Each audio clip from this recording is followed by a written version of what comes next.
ఏం problem sir? 7 బీప్స్ ఉండే ఇది మా కస్టమర్ వచ్చింది 7 బీప్ కొని వచ్చింది. ఓకే చూద్దాం ఇప్పుడు కండిషన్ ఎంతో. రిపేర్ అయింది.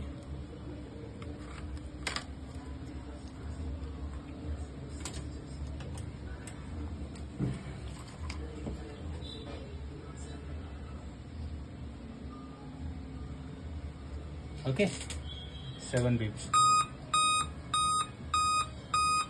5 బీప్స్ అంటే సీమాస్ ప్రాబ్లం ఉందని. ఓకే